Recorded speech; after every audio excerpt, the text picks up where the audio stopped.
Welcome to the Golden Crane Award-winning Color Success Podcast. I'm your host, Dr. Stephanie J. Wong.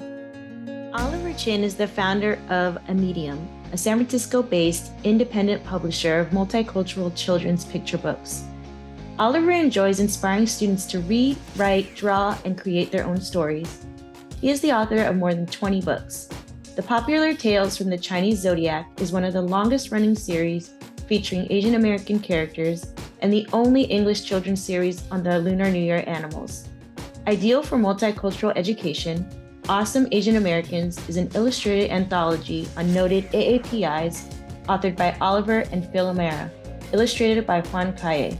Since 2005, Immedium has published 50 titles, such as the original stories of the Octonauts, which inspired the worldwide hit animated TV series and is broadcast in more than 100 countries on the Disney Channel.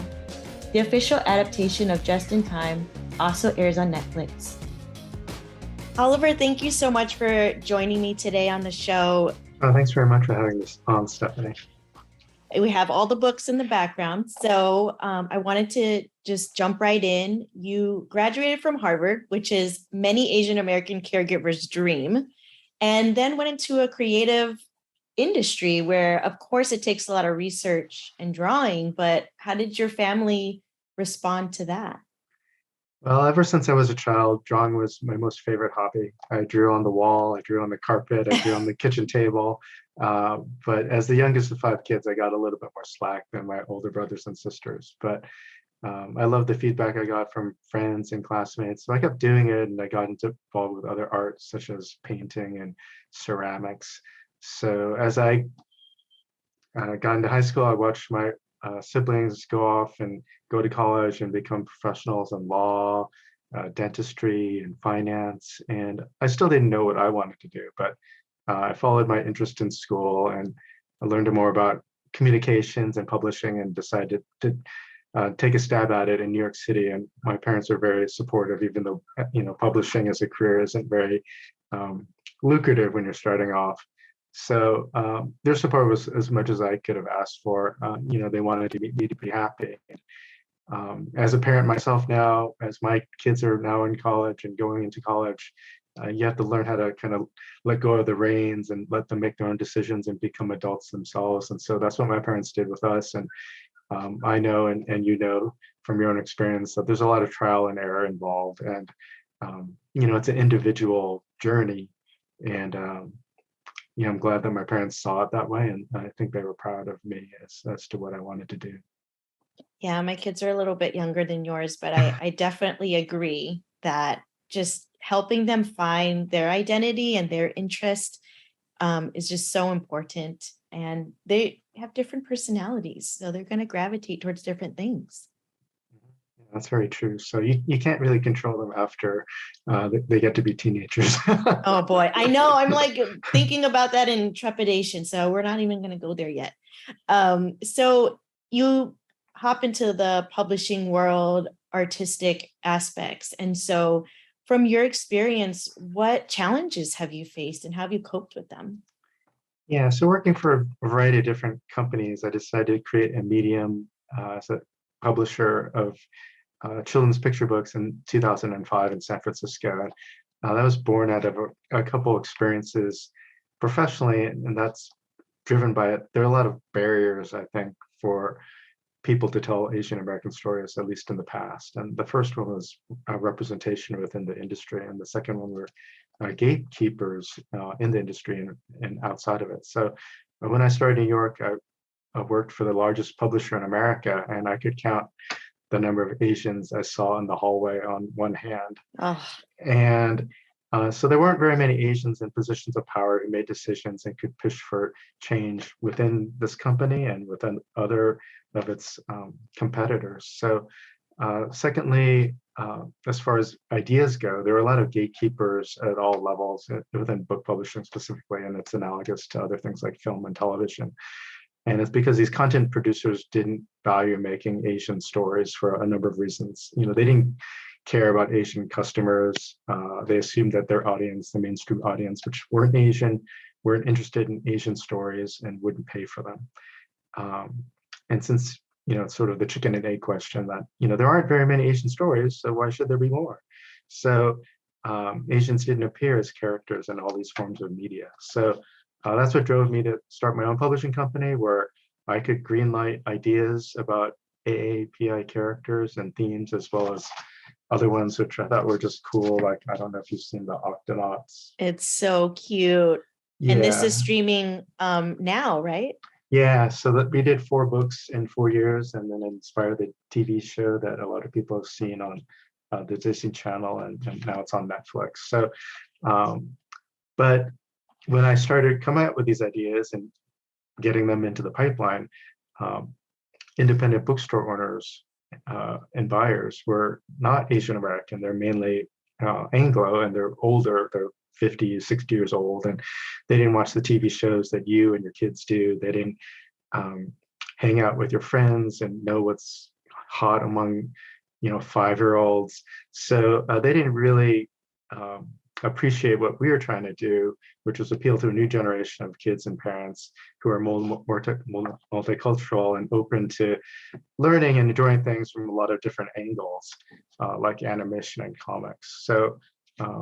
So that my solution, not just becoming a publisher, was we had to kind of change our tactics. We couldn't just assume that the regular bookstore market and the bookstore gatekeepers would kind of give us the okay to pass through. We had to target gift stores, which had a targeted audience who could really understand that our stuff would appeal to their customers. And at the same time, while trying to get our stuff through the channel and doing store events, was to reach out to schools and libraries and cultural associations so that we could present them our stories directly, without any middle people being involved. And that way, these people, the families and the adults and the kids could see our books and our covers and appreciate them kind of in an unfiltered way. Absolutely. I had the author of Vincent Eek, who authored Clara Wu, the series, and it is a young adult book that focuses on fantasy and also Asian identity, just 4 superheroes from different Asian ethnicities that are coming together on this quest. And what we did was we purchased one of the books. I think book 1 came out at that time for my kids' school library. And now really encouraging a lot of folks, including the teachers, to check out the book. And so I think that strategy is just really brilliant, because especially in the Bay Area, there's a hunger for this. So that brings me to that idea of, in other parts of the country, in other parts of the world, how do you feel we can increase visibility and representation of our stories? Well, it's hard for me to say, but we started Immedium nearly 20 years ago. Oh my goodness, that's amazing. Back then, as I was alluding to, the landscape was much different. There was really a lack, a desert of AAPI representation in media, and now the landscape's totally different. So, your podcast is a case in point where you can use technology. It doesn't cost an arm and a leg. You don't have to rely on businesses approving you and your content to get the word out to an audience, and you can try it through your own hard work and other sort of bootstrapping marketing to build that audience, wherever they may be. And it's not necessarily in your town, but it could be in another country. So I think, in 2022, the mainstream media finally has gotten clued in to say that Asian Americans are a customer demographic worth paying attention to. They see that a lot of independent creators have continued to push the envelope and bypass these gatekeepers and get their stories told. And they realize that there's a hunger from both the creative and the audience point of view to get more stories out there. But, that being said, there's still a long way to go. And Amy Tan is actually one of the 20 profiles in our second volume, More Awesome Asian Americans.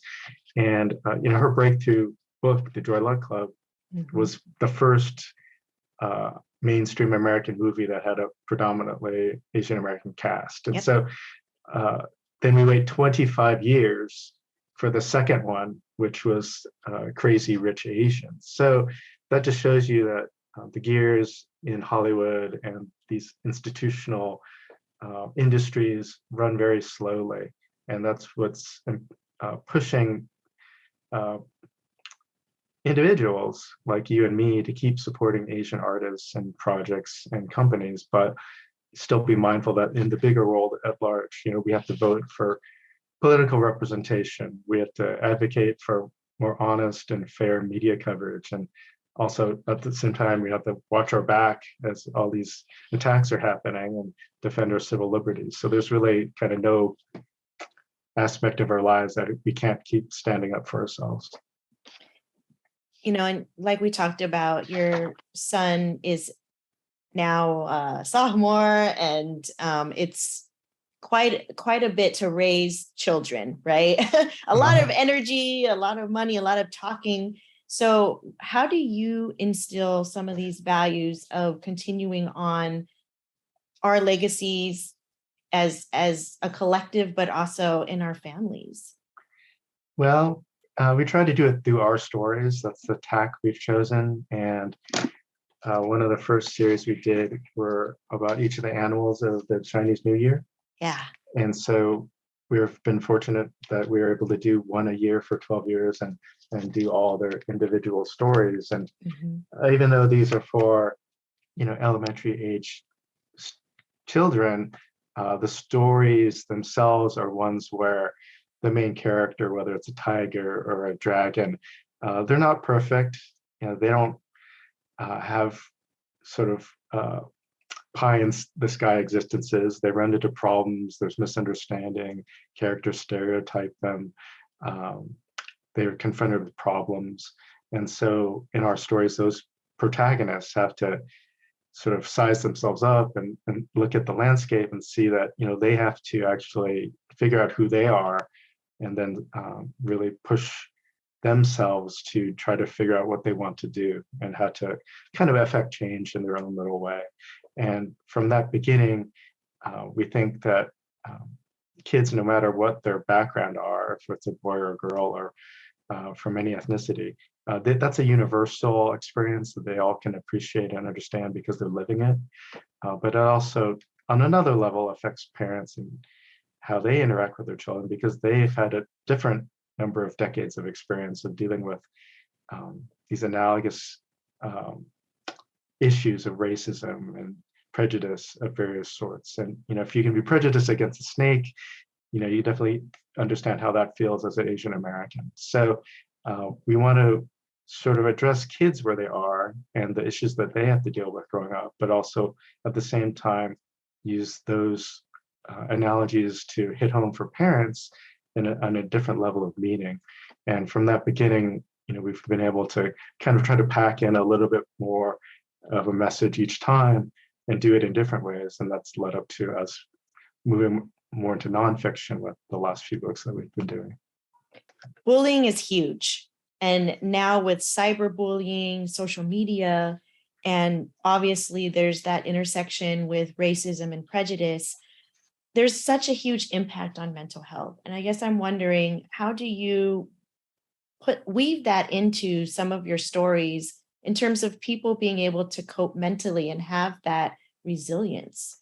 Yeah, so I know this is a particular focus of yours, which is fantastic, and I think we need to talk more about it. And especially in the Asian American community, I think it's kind of an unaddressed epidemic, especially in the last few years. But we do want to portray characters who are grappling with indecision and doubt. And one of them is our story, Julie Black Belt. And we've been fortunate that, there have been school psychologists and counselors who've used our books in their offices for kids because they want them to feel comforted that their concerns or travails are also reflected in storybooks. So in this particular story, Julie's so excited, she wants to get a black belt just like her movie star heroine has.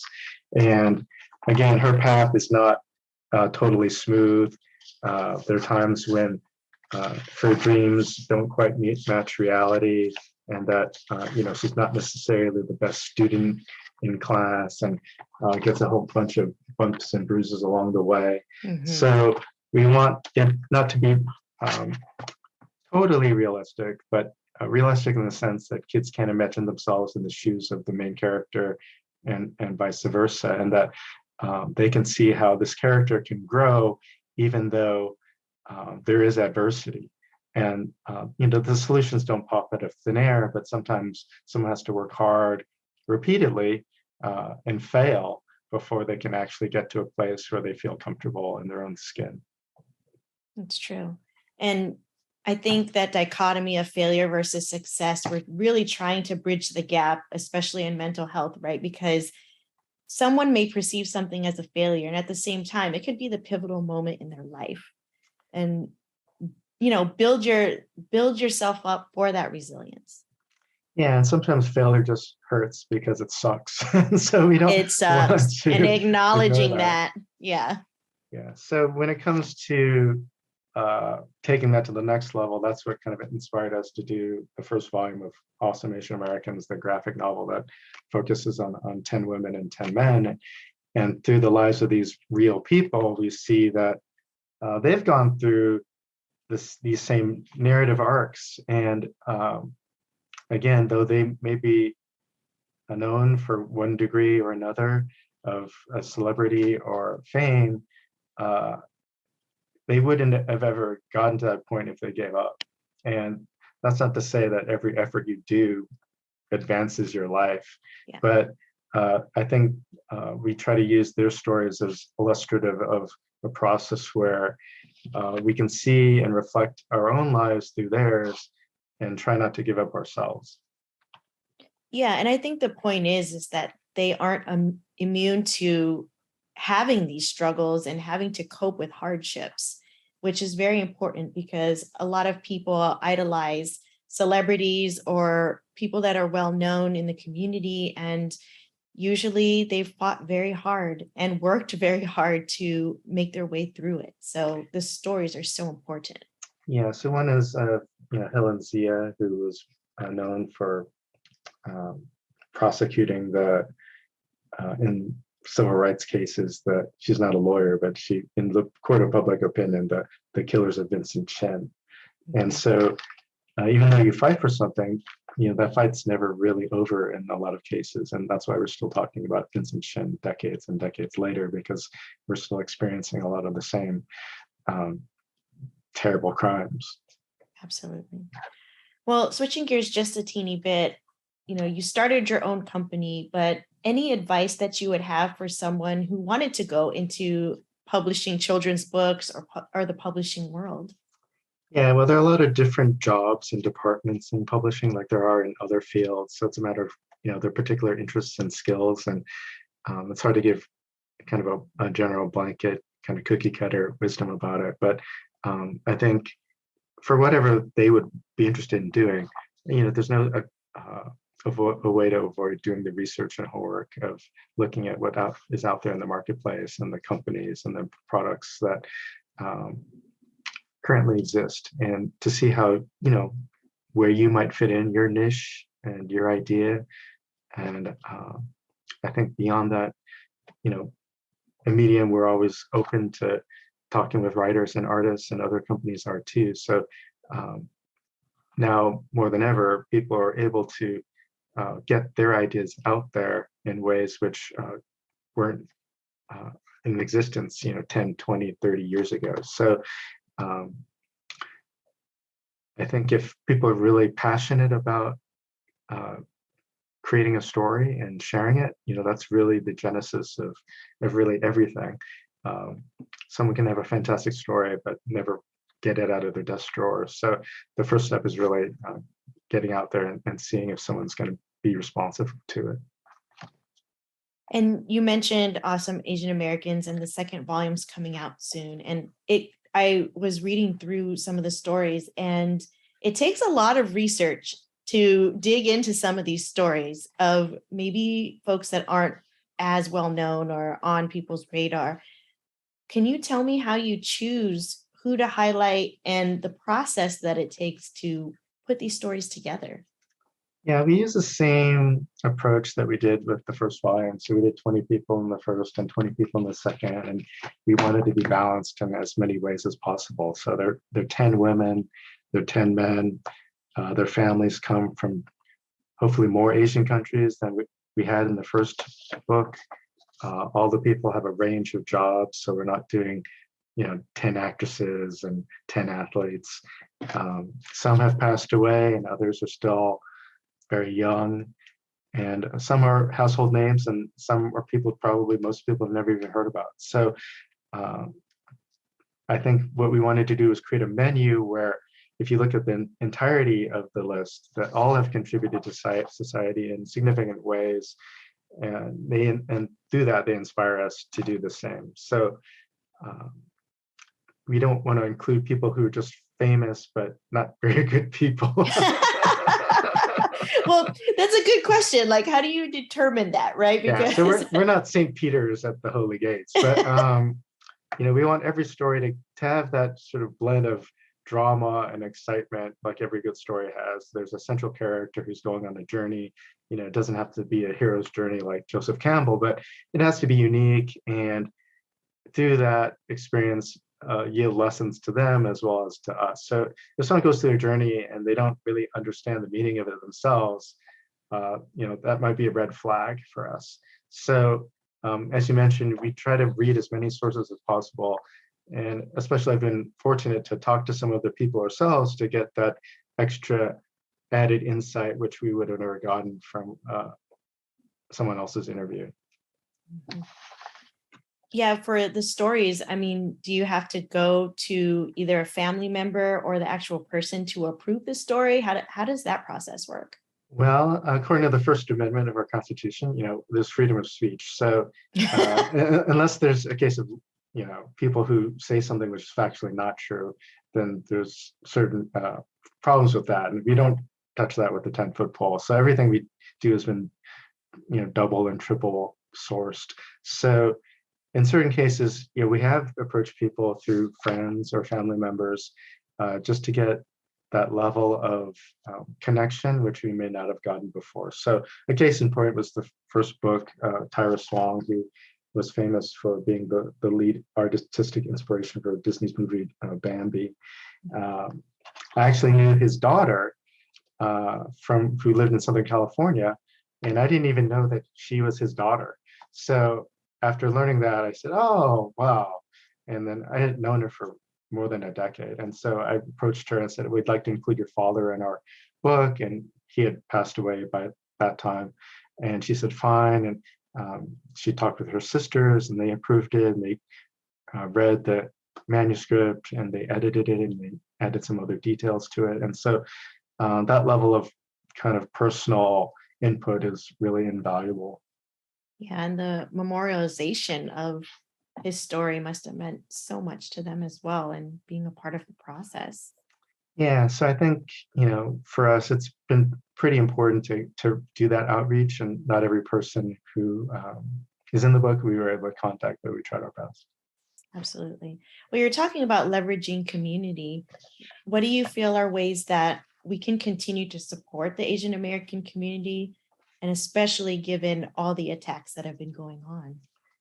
As you know, the Asian American community, it's not monolithic, it's extremely diverse, and there's no sort of cookie cutter solution that would affect everybody to this idea that, the rising tide lifts all boats. So I think people just have to pick the opportunities that they feel that they're most capable and interested in. And I think for me, it's important that I go out in the community now that there's kind of a rebounding of social activity in the last year from COVID, and share our stories and canvas for more. And I think each of us has our own role to play. When Asian Lives Matter was getting kickstarted last year, and before that is to participate in these rallies. But rallies probably need to keep happening because a lot of unfortunate crimes keep occurring as well. But I do think that once balls get rolling in a lot of different directions, as you get larger and larger, you don't really have to do the same amount of grassroots organizing. It more or less depends upon how you're involved with organizations. You can keep, kind of pushing that ball forward. Yeah, definitely. And you've been very, very successful from my opinion in terms of being able to utilize these stories and then also get the message out to more people, broadcasting on these streaming sites, how does that work in terms of ensuring that the story isn't lost when it's translated onto, streaming services? Yeah, well, I think for us, we've been trying to get the word out to different degrees. Not everything is being able to be transmitted from the mountaintop like the Octonauts are with the kind of global platform like Netflix has. But we've been trying to pick and choose spots which we think are worth our time and effort, whether it's ebook platforms like Epic, which I'm not sure if your kids Yes, use. So we all of do. our stories are on Epic. We're adding audio now to some of them, which is a feature which isn't necessarily available with our other types of ebooks. We've been able to make a partnership to do a sort of semi-animated videos of some of our Tales from the Chinese Zodiac series through a channel that's on Roku. So we're trying to do some more electronic formats, which we haven't done before. But until the time comes when some studio wants to produce one of our other books as a the 22-minute episode, we'll sort of pick and choose the opportunities as we can. But we do know that kids and parents nowadays enjoy books in a lot of different forms, and so we can't just be content having the assumption that they're going to go to a store or a library to pick up a physical copy. I think it's important though to be able to, like you said, have a whole bunch of formats and have bite-sized approaches to some of the stories so that they can really get hooked into the content. Yeah, and we're huge advocates for schools and libraries, and it's just we're lucky to live in a state where reading is encouraged. And I just saw a video the other day a teacher was posting in a state that should be left nameless about how she needs to go in on Saturdays to catalog all her books because all her books need to be then approved by a board of people beyond her school. And if that board does not approve her books, she can't offer them to her kids. And that her students who want to read when they're finished with their work can't even pick out a book in their class because they need to get approval for that child to read that book. So a lot of things happening which are kind of counter to this whole idea of knowledge acquisition and self-improvement and reading for fun. And we're sad to see those waves happen, but we stand firmly on the other side. And essentially it's censorship and not providing people with diverse worldviews. And that's really sad to me because you're really missing out on opportunities to learn and be able to understand other people in that sense. Yeah, and we totally agree with that. And I think that's really one of our missions where the skin color of a character matters to some degree, but if that character is personified in an animal, then it's really not a human trait. It's more the idea that anyone can learn from anybody else. And these are stories that are meant to be shared, and through that, gain some level of empathy and tolerance and acceptance. Yeah, my eye is still drawn to Judy Black, but I'm like, I'm going to narrate that myself. And then, because I'm just so feisty. And so, I think that those books and the depictions and things that draw people in are just so important. And I mean, thank you so much for doing this work for 20 years. I mean, this is really something that takes a lot of dedication and a continued battle. And sometimes, I don't know if you feel this. I mean, I myself do as well. Like there's some exhaustion involved in continuing to advocate. There definitely is, but I think if you remember why you started, it keeps you going. And I started because I became a parent, just like you're a parent, and my kids inspired me. And through meeting other kids and other parents, they continue to inspire me. And I think the appetite is just continuing to grow for stories like these and others too. So sometimes it, can be a slog, especially when a project's maybe not succeeding as well as you think it deserves to be. But it's always a matter of finding the audience, and you can't kind of just wait for them to find you. So true. And it's very fitting to be able to empower people and remember your why. Yeah, and it's a self-reinforcing cycle where as a parent, you are inspired by them and they're also inspired by you. And your example kind of pushes them forward. Absolutely. So, would you be able to tell us where people can find the books or connect with Immedium? Yeah, so our Kickstarter for More Awesome Asian Americans just finished this past week, but uh, we're aiming for it to be published before Thanksgiving. So our website's Immedium.com, and you can definitely look for it or talk to your local bookstore or your local library, ask for it, ask for them to stock it, or we do virtual school visits and also online programs for companies and cultural organizations if people are interested. And a medium is IM and then medium.com. Just so everyone's That's right. Two M's. Yes, just so everyone's clear. Well, thank you so much for spending this time with me. I know you're super busy and I appreciate everything that you've shared today. Well, thanks for having us on, Stephanie, and good luck continuing to spread the gospel for your own podcast. Thank you. Thank you so much for listening to the Color Success Podcast.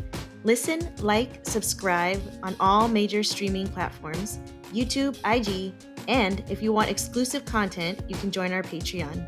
All links can be found at colorofsuccesspodcast.com.